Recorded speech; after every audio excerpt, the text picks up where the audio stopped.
Hello guys, welcome back to Smart Fan Project. So this is episode 2.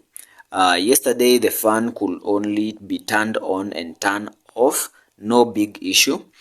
Today we said that we want to see if we can control the speed of the fan using various ways. There are very many ways in which you can control the speed of this fan.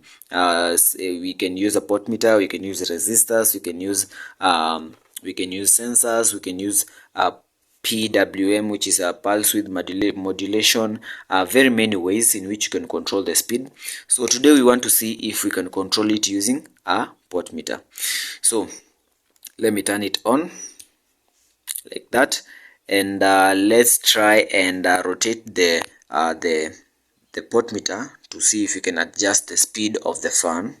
So try to adjust it, to rotate it until the fan starts. Okay, maybe it's in the other way, in the other direction.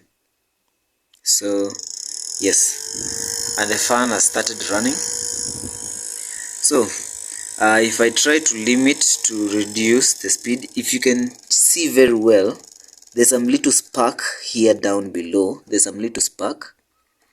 You can see the little spark. Yes.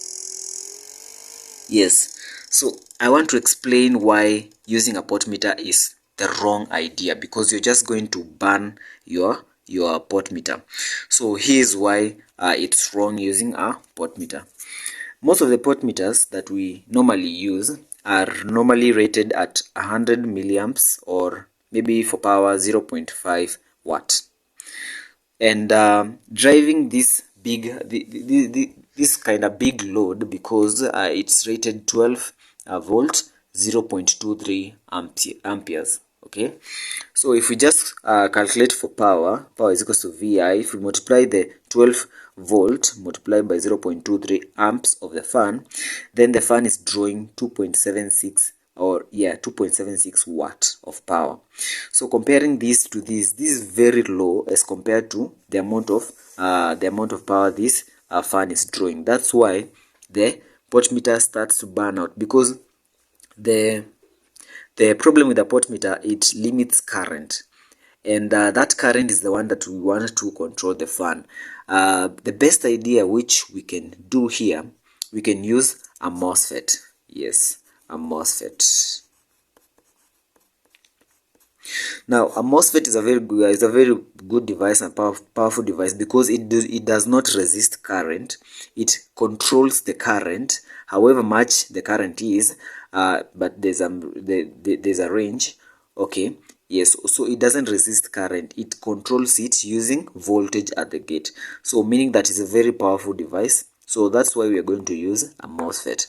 Why can't we use a transistor? So a normal BJT transistor. So the problem with a BJT transistor is that the BJT